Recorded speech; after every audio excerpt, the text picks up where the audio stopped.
ওদালগুৰি জিলাৰ মাজবাটত 64 ধনশ্ৰী VCDCত কেইবাটাও উন্নয়ন আঁচনিৰ আধাৰশিলা স্থাপন কৰা হয়।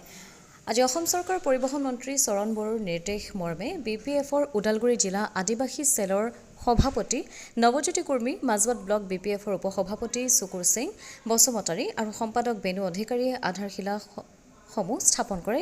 গজেনপুৰী গাঁৱৰ বাথৌ থান চাৰিআলিত গৃহ নিৰ্মাণৰ আধাৰশিলা, খিয়াজুলিৰ বল ফিল্ডৰ পকী বেৰ নিৰ্মাণ আধাৰশিলা, অন্ধাইবাৰী বাথৌ মন্দিৰ ব্ৰহ্ম মন্দিৰৰ আধাৰশিলা স্থাপন কৰে। আনহাতে আন্ধাইবাৰীত নতুনকৈ নিৰ্মাণ কৰা মডেল অংগনবাড়ী কেন্দ্ৰটো মুকলি কৰি ৰাইজৰ ওচৰত অৰ্পণ কৰে। আঁচনিৰ আধাৰশিলা স্থাপন কৰাত অতিকৈ পিছপৰা সমূহ গাঁৱৰ ৰাইজে মাজবাট সমষ্টিৰ বিধায়ক তথা অসম চৰকাৰৰ মন্ত্ৰী চৰণ বড়োক ধন্যবাদ জ্ঞাপন কৰে। ইয়াত উপস্থিত হলো যে তেখেতে বহুত দূৰদৰ্শী মানুহ। তেখেতে আমাৰ এই মাজবাট সমষ্টিত এইবাৰ এনেকুৱা আসাম দৰ্শন আঁচনি 300 দিছে। 300টা জাগাত মাজবাট সমষ্টি, তাৰ ভিতৰত আপোনালোকৰ সৌভাগ্য, আপোনালোকে এটা আঁচনি লাভ কৰিছে যে 3 লাখ টকাৰ আঁচনি। এই প্ৰথম পৰ্যায়ত আমাক 1.5 লাখ টকা দিব, 14 তাৰিখে চেক। এই 1.5 লাখ টকা দি আপোনালোকে কাম আৰম্ভ কৰিব। তাৰ দ্বিতীয় পৰ্যায়ত আকৌ 1.5 লাখ টকা দিব। 3 লাখ টকা দি আপোনালোকে যাতে ইয়াত এখন সুন্দৰ বাথৌ থানচালি বনাই ল'ব পাৰে তাৰ কামনা কৰিলোঁ। আৰু আপোনালোক আটায়ে যাতে এই ৰাইজে, এই কমিটিয়ে এই 3 লাখ টকাটো ভালকৈ ব্যৱহাৰ কৰিলে এটা ভাল বাথৌ মন্দিৰ ইয়াত ষ্টাব্লিছ হ'ব। পৰৱৰ্তী সময়ত তেখেতৰ নিৰ্বাচন আহি পাইছে। নিৰ্বাচনত আমি আকৌ তেখেতক জয়যুক্ত কৰিব লাগিব আৰু কৰিমো। গতিকে আপোনালোকে একত্ৰিত হৈ যাতে আপোনালোকৰ এই এলেকাৰ ভোটখিনি যাতে তেখেতক প্ৰদান কৰি আমি আকৌ তেখেতক MLA বনাই মন্ত্ৰী বনালে আমাৰ বহুত উন্নতি হ'ব বুলি আশা কৰিছোঁ। আপোনালোক আটাইকে আগন্তুক দিনত আমাৰ লগত একেলগে থাকি যাতে আমাৰ এই মাজবাট অঞ্চলটো মেডিকেল কলেজ কিমান স্পীড ব্ৰেকাৰ, কিমান দূৰ। এটা গৰ্ভৱতী মহিলা যেতিয়া সময় আহে তেতিয়া মানে জীৱন মৰণৰ লগত যুদ্ধ কৰে। কিন্তু আমাৰ মাজবাটত স্বাস্থ্য কেন্দ্ৰটোত ইমানেই পিছপৰা আছিলে যে আমি তেজপুৰ যাব লগা হৈছিলে। চৰণ বড়ো ডাঙৰীয়া যেতিয়া বিধায়ক আছিলে, হাগ্ৰামা চৰকাৰ আছিলে, তেতিয়া আমাৰ মহিলাপাৰা নিচিনা জেগাত মডেল হস্পিটেল এটা নিৰ্মাণ কৰিছিলে। কিন্তু দুৰ্ভাগ্যৰ কথা, প্ৰমোদ বড়ো চৰকাৰ যোৱাবাৰ লিলি হোটেল কৰি অহাৰ পিছত 5টা বছৰত এই হস্পিটেলত এটা ডক্টৰ দিব পৰা নাছিলে।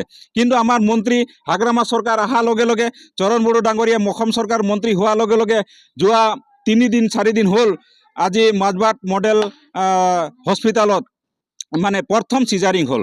বেটিবাৰী বাগানৰ আমাৰ এজনী আইৰ এজন চিজাৰিং হ'ল, সফল চিজাৰিং হৈছে। এজন ছোৱালী জন্ম পালে, চৰণ বড়ো ডাঙৰীয়াৰ সফলতা।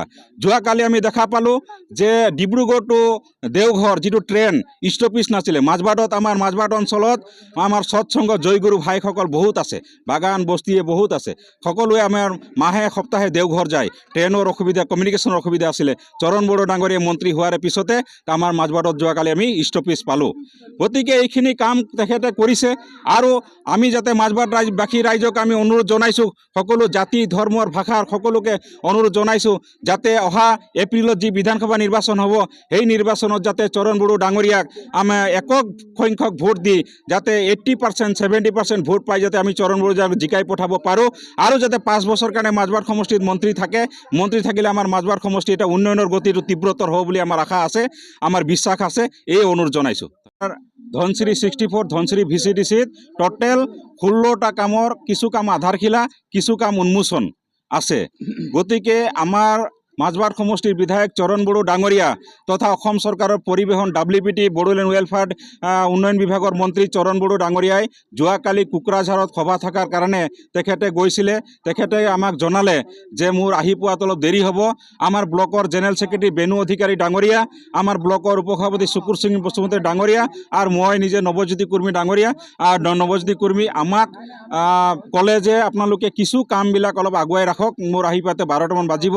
তেখেতৰ নিৰ্দেশ মৰ্মে আমি আজি এই ধনশ্ৰী VCDCত কিছু কাম আমি আধাৰশিলা কৰিলোঁ, যেনেকৈ কিয়াজুলিত স্পৰ্টছৰ ক্ষেত্ৰত ল'ৰা ছোৱালী যাতে খেলিবৰ কাৰণে ফুটবল ফিল্ড এটা উন্নয়নৰ কাৰণে আনটাইড ফাণ্ডৰ পৰা তেখেতে 10 লাখ পুঁজি দিছিলে, এইটো আমি আধাৰশিলা কৰিলোঁ। তাৰ উপৰিও আজি কিছু আসাম দৰ্শনৰ যোগেদি তেখেতে 3 লাখ টকাকৈ ব্ৰহ্ম মন্দিৰ, কিছু বাথৌ থানচালি, কিছু কালী থান এনেকুৱা অনুষ্ঠানবিলাকত টোটেল মাজবাট বিধানসভা সমষ্টিত তেখেতে 300টা আঁচনি সকলো জাতি ধৰ্মৰ ভাষাৰ সকলোকে লৈ তেখেতে 300টা আঁচনি তেখেতে 3 লাখ টকাকৈ অনুদান প্ৰদান কৰিছে। তাৰে মাজত আমি কেইটামান আজি আধাৰশিলা কৰিলোঁ। আজি আপোনালোকে দেখা পাইছে গোটেই মাজবাট বিধানসভা সমষ্টিত চৰণ বড়ো ডাঙৰীয়াৰ নেতৃত্বত আজি মডেল অংগনাবাদী চেণ্টাৰ আপোনালোকে দেখা পাইছে, কেমেৰাটা ঘূৰালে খুব সুন্দৰকৈ আটক ধুনীয়া 25 লাখ টকাকৈ দি 87টা মডেল অংগনাবাদী চেণ্টাৰ গোটেই মাজবাট বিধানসভা সমষ্টিত কাম কৰি ৰাইজক আজি উচৰ্গা কৰা হৈছে। তেখেতৰ জৰিয়তে আজি সুন্দৰকৈ যাতে ইয়াতে ল'ৰা ছোৱালী ইয়াতে পঢ়া শুনা বাচ্চাবিলাক পঢ়া শুনা কৰিব পাৰিব, ইয়াতে সকলো ফেচিলিটি আছে। আগৰ মডেল অংগনাবাদী যেনেকৈ আছিল তেনেকুৱা নহয়, এইটো সুন্দৰকৈ হৈছে। ইয়াতে খেলা ধূলাৰ গোটেই আচবাব আছে, খোৱা বোৱাৰ ব্যৱস্থা আছে, খেল ধেমালি আদি গোটেইখিনি আছে। তো ইমান ধুনীয়াকৈ তেখেতে আজি অনুষ্ঠান গঢ়ি দিছে। আজি মাজবাটৰ পৰা অমৃত নিউজ 24/7।